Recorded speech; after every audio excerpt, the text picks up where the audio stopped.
Assalamualaikum warahmatullahi wabarakatuh. Kembali lagi di channel Radio Horor. Untuk kisah kali ini ada sebuah cerita yang ditulis oleh akun Twitter yang bernama @bujangbangket. Dan untuk kisah yang akan saya bawakan kali ini yaitu sebuah kisah yang berjudul Terima Kos Putri. Sebelum kita masuk ke ceritanya, tekan dulu tombol like video ini dan jangan lupa tekan juga tombol subscribe channel ini dan nyalakan juga lonceng notifikasinya agar teman-teman tidak ketinggalan cerita-cerita baru dari channel ini. Dan bagi teman-teman yang ingin membaca langsung ceritanya, nanti silahkan saja kunjungi linknya yang nanti akan saya sertakan di kolom deskripsi. Dan jangan lupa follow juga akun Twitter penulis. Dan seperti apa untuk kelanjutan kisah ini? Langsung saja kita simak berikut ini. 3 perempuan satu kosan malam-malam penuh teror menakutkan. Hana, Putri, dan Dayang tinggal di kosan milik seorang ibu tua yang sudah lama ditinggal anak-anaknya. Tapi ada yang aneh di kosan itu. Jadi ini yang cerita ke saya itu si Dayang. Dayang ini mahasiswi di salah satu kampus di Pontianak. Dayang itu aslinya dari Ketapang. Dan ya, sejak kecil dianugerahi kelebihan. Bisa ngerasain hal-hal yang janggal, kayak selalu dapat kode gitu. Kalau kata keluarganya, itu karena Dayang ada yang jagain. Jadi dia selalu ngasih tahu Dayang kalau ada yang gak beres. Ceritanya sekitar tahun 2008. Itu semester awal Dayang merantau ke Pontianak buat kuliah. Dayang gak punya keluarga di Pontianak. Jadi dia berangkat sendiri dan cari rumah kosan di Pontianak. Nah, Dayang ini merasa gak nyaman kalau tinggal di kosan yang ramai. Apalagi dia agak introvert. Jadi dia nyarinya kosan rumahan yang kamarnya disewain. Karena waktu itu internet belum semudah sekarang aksesnya. Jadi Dayang sama bapaknya yang nganterin keliling sekitar kampus buat nyari kosan yang sesuai, yang harga cocok, kenyamanannya juga cocok. Maklum, keluarganya nggak berada-berada amat. Setelah keliling, Dayang dan bapaknya nggak juga nemu kosan yang cocok. Kita coba cari satu lagi, kalau nggak cocok, baru besok kita cari lagi, kata bapak Dayang. Mereka berjalan ke tempat yang jauhan dikit lagi. Mereka menemukan sebuah rumah dengan tulisan Terima Kos Putri. Assalamualaikum, seru bapak Dayang. Seorang ibu tua keluar rumah berjalan tertati-tati. Waalaikumsalam, kata ibu itu. Cari kosan? Tanya ibu itu. Iya, untuk anak saya, jawab bapak Dayang. Dayang dan bapaknya diajak masuk. Di sini cuma ada 3 kamar saja. 2 sudah terisi. Kalau mau, ada 1 kamar yang kosong, kata ibu itu sambil menunjukkan kamar yang dimaksud. Kamar itu tampak bersih. Ada jendela yang cukup besar di sana. Rumah itu sederhana saja. Tipikal rumah tua yang dibangun tahun 80-an. Dindingnya dari semen, tidak berbata. Tiang-tiangnya berwarna hijau dari kayu, atapnya juga dari kayu. Halamannya cukup luas. Ada bunga kertas, juga bunga-bunga kecil yang tidak ada yang tahu namanya. Dulu ini kamar anak-anak saya, perempuan semua, tapi sekarang sudah tidak di sini. Jadi saya sewakan saja, kata ibu itu pada bapak Dayang. Dayang suka rumah itu. Bapak Dayang juga cocok dengan harga sewanya. Deal, Dayang akan tinggal di sana. Nah, bapak Dayang langsung bayar untuk setahun, karena kalau sewa setahun ada potongan. Tidak apa-apa bayar sekalian. Walau harus berjalan sedikit jauh, Dayang senang bisa mendapat kosan yang sesuai dengan keinginannya. Dayang baru mulai tinggal di kosan itu besok harinya. Malam itu ia menginap di penginapan bersama bapaknya. Dayang tak tahu, itu adalah awal hari-hari buruknya. Besoknya Dayang masuk ke kosan. Dayang disambut ibu pemilik rumah, Bu Sum, begitu dia dipanggil. Saat Dayang datang, ia dikenalkan dengan Putri. Ini Putri, dia di kamar yang belakang, kata Busum. Putri sedang makan siang di ruang makan saat Dayang datang. Jadi di rumah itu semua penghuni rumah dapat berinteraksi bebas seperti rumah sendiri. Mereka bebas menggunakan semua fasilitas di rumah itu, mulai dari dapur hingga televisi yang disaksikan bersama di ruang tamu. Putri baru 2 bulan tinggal di situ. Sejak anak-anaknya tidak lagi tinggal bersamanya, Busum menganggap anak-anak kos di situ seperti anaknya sendiri. Ia tidak berhitungan soal makanan. Ia selalu memasak untuk dimakan bersama anak-anak kos. Penghuni kamar paling depan adalah Hana. Dayang baru melihatnya saat malam hari ketika ia ikut menonton TV di ruang depan. Hana tidak menyapa siapapun di rumah itu. Ia langsung masuk ke kamarnya. "Siapa?" tanya Dayang. "Hana, udah lama di sini," kata Putri. Malam itu Dayang tidur sekitar pukul 11. Esok harinya ia berencana ke kampus untuk mengurus administrasi. Namun tengah malam ia terbangun. Ia mendengar suara ketawa kecil namun nyaring. Bulu kuduk Dayang merinding. Ia keluar kamar dan menyalakan lampu.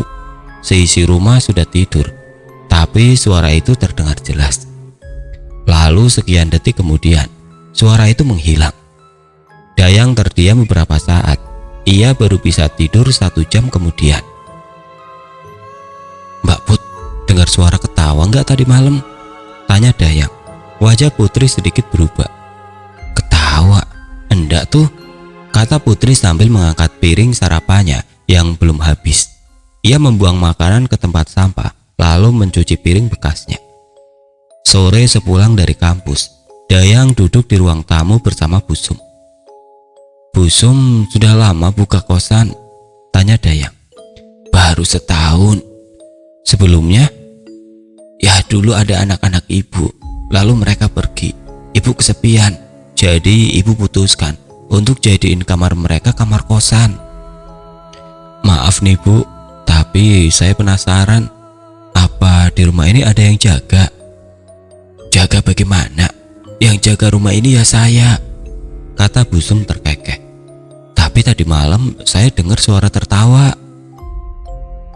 "Kadang suara kucing kelahi pun terdengar seperti orang tertawa, Dayang." Malam itu Hana pulang dengan tergesa-gesa, sama seperti malam sebelumnya. Ia masuk ke kamar dan tidak keluar lagi. "Dulu pas pertama saya masuk, dia tidak begitu," kata Putri pada Dayang. Putri tahu Dayang penasaran. Malam harinya Dayang kembali bangun. Ia mendengar suara mesin jahit. Suaranya cukup mengganggu hingga membuatnya sulit tertidur. Ia keluar kamar. Putri juga mengintip dari pintu kamarnya. Mereka bertatapan. Putri buru-buru menutup pintu kamarnya. Suara itu masih terdengar. Dayang mengetuk pintu kamar Busum. "Bu, Ibu," kata Dayang. Setelah beberapa lama Busum mengulurkan kepalanya keluar. "Kenapa?" "Ibu dengar suara mesin jahit." "Maaf kalau berisik, saya sedang menjahit," kata Busum. Anehnya, suara itu masih terdengar. Logikanya, kalau Busum yang jahit, harusnya pas Busum keluar, suara mesin berhenti. Dayang baru menyadari besok harinya keanehan itu. Maklum, pas malam pikirannya lagi antara sadar dan enggak. Oh ya, Hana itu kerja di sebuah laundry. Kalau Putri itu kerjanya ganti-ganti. Gak betahan anaknya kalau kerja. Ada aja ngeluhnya. Malam ketiga dan malam seterusnya, Dayang tidak mengalami pengalaman aneh. Cuma dia mimpi aneh. Jadi Dayang kayak ada di ruang kosong putih gitu. Ada sesosok pria. Dayang gak ingat wajahnya. Cuma sosok itu bilang ke Dayang, "Kamu harus pergi, Dayang." Setelah malam itu, Dayang merasakan aura rumah itu benar-benar gak nyaman. Setiap pulang kuliah, Dayang selalu was-was sepanjang jalan pulang. Pokoknya kayak gak pengen pulang gitu rasanya. Sebulan tinggal di sana, Dayang benar-benar gak nyaman. Ia gak pernah ngobrol dengan Hana. Ia juga gak pernah ngobrol dengan Putri lagi. Hanya Busum yang kadang menemani Dayang di ruang depan. itu juga tidak banyak bicara. Suatu hari Dayang baru pulang dari kampus. Ketika ia mulai dekat dengan rumah, ia dicegat Hana. "Dayang, kita perlu ngobrol." "Kalau begitu, ayo jalan bareng ke rumah." "Jangan di rumah, ikut aku," kata Hana. Dayang mengikuti Hana. Itu pertama kali Hana mengajaknya bicara.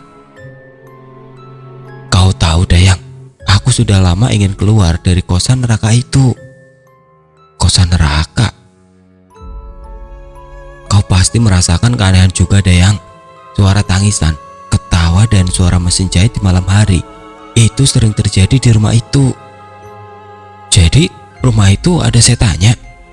"Bukan, rumah itu dikutuk." "Kak Hana, jangan berlebihan," kata Dayang. "Percaya padaku Dayang." "Lalu kenapa kakak tidak pindah kosan?" "Kakak takut." "Takut apa?" "Kutukan," kata Hana. Hana cerita, ia orang kedua yang ngekos di rumah itu. Orang pertama namanya Fatimah. Fatimah adalah pegawai bank. Fatimah dan Hana akrab. Mereka sama-sama merasakan keanehan di rumah itu. Fatimah memutuskan pindah. Hana belum punya uang waktu itu. Hana berencana pindah sebulan kemudian. Tapi setelah pindah, Fatimah tewas dengan tiba-tiba bunuh diri di kamar kos barunya. "Aku tidak mau mati." "Jadi kita harus apa?" "Waspada saja," kata Hana. Hana menasihati agar Dayang tidak banyak berhubungan dengan Busum dan menghindari makan makanan yang diberikan Busum. Jaga-jaga, takut makanannya ada apa-apanya. Suatu malam Dayang mendengar orang menangis. Kali ini Dayang tidak berani keluar. Tapi tangis itu semakin kencang. Dayang memutuskan keluar. Asap mengepul dari kamar Busum. Aroma dupa menyebar. Putri keluar dari kamar Busum.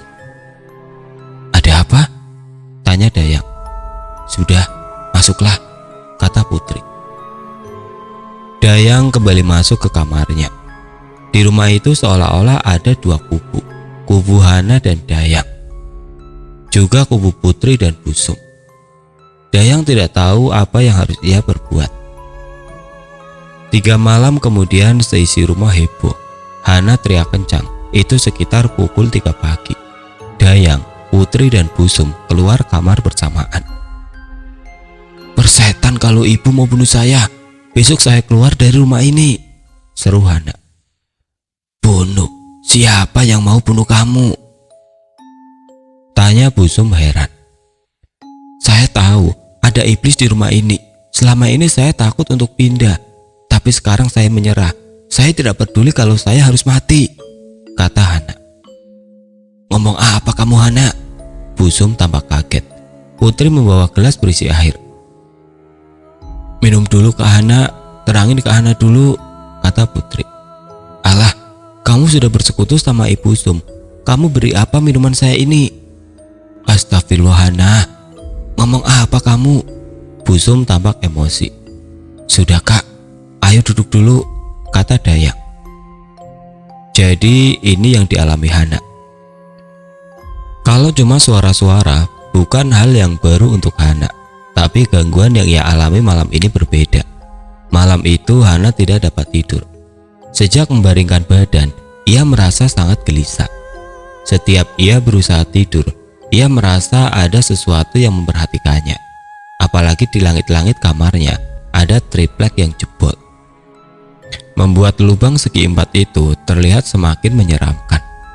Pukul 12 malam, Hana mendengar tawa dari lubang itu. Ia melihat sepasang mata mengawasinya. Lalu dari langit-langit kamarnya menetes sesuatu. Warnanya merah seperti tetesan darah. Tapi anehnya, tidak ada genangan darah di lantai. Yang bisa Hana lakukan hanyalah melawan ketakutan. Ia percaya Busum dalang dari semua ini. Ia tidak mungkin mengadu ke Busum. Maka Hana merapatkan selimut dan berharap ia bisa tidur. Tapi ia tidak juga tidur. Ia seperti mendengar suara bisikan di telinganya. Tidak jelas, tidak dimengerti. Hana sempat tertidur sebentar. Namun ia tiba-tiba terbangun, merasakan tubuhnya terasa berat. Ketika ia membuka mata, Di depannya tampak makhluk paling mengerikan yang pernah ia lihat. Rambutnya mengembang, mukanya gelap, matanya merah, lidahnya menjuntai. Sekian detik Hana merasakan makhluk itu menekan badannya. Hana berusaha melafal doa yang ia bisa. Ia menutup mata, tapi saat dibuka, makhluk itu masih di sana. Ia meraung, berusaha melawan. Lalu saat meraung, makhluk itu hilang begitu saja. Hana berlari keluar. Malam itu Hana terbuka soal praduganya kepada Busum. Busum mendengar dengan seksama. "Meninggalnya Fatimah tidak ada urusan dengan saya," kata Busum. "Tapi soal rumah ini, sepertinya saya perlu bercerita." Jadi rumah itu diwariskan mendiang suaminya kepada Busum. Busum adalah istri keduanya. Jarak usia mereka cukup jauh. Dari istri sebelumnya yang sudah meninggal, dia punya 3 anak, perempuan semua. Busum memperlakukan anak-anak itu dengan baik. Tapi saat suaminya meninggal, ketiga anak itu tidak terima rumah itu diwariskan ke Busum. Busum tidak punya keluarga. Ia yatim piatu sejak kecil. Rumah itu satu-satunya tempat ia tinggal. Tapi ketiga anaknya yang sudah berkeluarga bersikeras rumah itu mau dijual saja. Nah, ketiga anak itu nggak mau menghidupi Busum. Sedangkan Busum sudah tidak dapat bekerja, makanya ia buka kosan. Tapi ternyata ada anaknya yang kirim sesuatu ke rumahnya. Gangguannya bukan fisik, tapi mental. Busum mendengar semua gangguan itu. Tapi ia nggak mau kehilangan penyewa. Ia pura-pura nggak tahu. Kalaupun ia kasih tahu ke anak kosan, pasti pada pindah semua. Busum nggak tahu cara menyambung hidup. Intinya, gangguan itu dikirim biar rumah itu dikosongin dan bisa dijual. Busum nggak mau nyerah. Rumah itu haknya, peninggalan suaminya yang ia sayangi. "Saya mencintai rumah ini seperti saya mencintai suami saya dan anak-anak saya," kata Busum. "Mereka merendahkan saya karena saya hanya ibu tiri. Tapi kasih sayang saya pada mereka seperti menyayangi anak sendiri," kata Busum lagi. Hana, Putri dan Dayang menyimak cerita Busum. Putri sudah tahu cerita ini duluan, jadi dia tidak kaget. "Ibu nggak usaha buat ngelawan kiriman itu, Bu?" tanya Dayang. "Sudah, saya sudah cari orang pintar, tapi serangannya terlalu kuat dan semakin menjadi-jadi," kata Busum. "Lalu apa yang mau ibu lakukan?" "Saya menyerah, biarlah rumah ini dijual. Saya mau ikut Putri ke kampung." Jadi asap dupa waktu itu adalah upaya Busum dan Putri melawan sesuai saran orang pintar, tapi gagal. Dan mereka berdua sudah sering diskusi. Busum akhirnya sepakat buat ikut ke kampung Putri. Putri capek di kota, mau bertani. 3 bulan mereka masih mendiami rumah itu. Dayang cerita semua hal yang terjadi ke bapaknya. Bapaknya bilang sebenarnya bisa dilawan, tapi akan percuma kalau nanti juga dikirim santet lagi. Mereka masih menghadapi gangguan, tapi sudah lebih siap. Semua gangguan mereka acuhkan. Hana yang gak kuat pindah duluan. Bapak Dayang gak minta kembali uangnya. Dia ngerti keadaannya. Dayang menemukan kosan baru dan rumah itu benar-benar ditinggalkan. Jadi secara kejadian memang tidak terlalu menyeramkan, tapi cukup mengganggu mental. Karena sebenarnya penghuni rumah itu sering dibuat ketempelan setan. Setahun setelah kosong, rumah itu dirobohkan dan dijadikan ruko. Sepertinya benar sudah berpindah tangan. Tapi anehnya, setiap melewati ruko itu, Dayang masih sering merinding.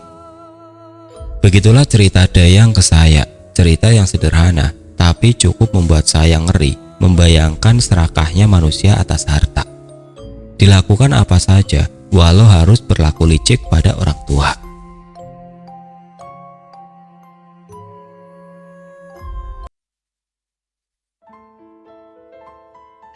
Oke teman-teman, sekian untuk cerita kali ini. Semoga apa yang sudah saya sampaikan dalam kisah ini dapat dijadikan pelajaran untuk kita semua. Dan bagi teman-teman yang baru bergabung, jangan lupa untuk like, komen, share, serta subscribe channel ini. Dan nantikan kisah-kisah horor berikutnya tetap di channel Radio Horor. Wassalamualaikum warahmatullahi wabarakatuh.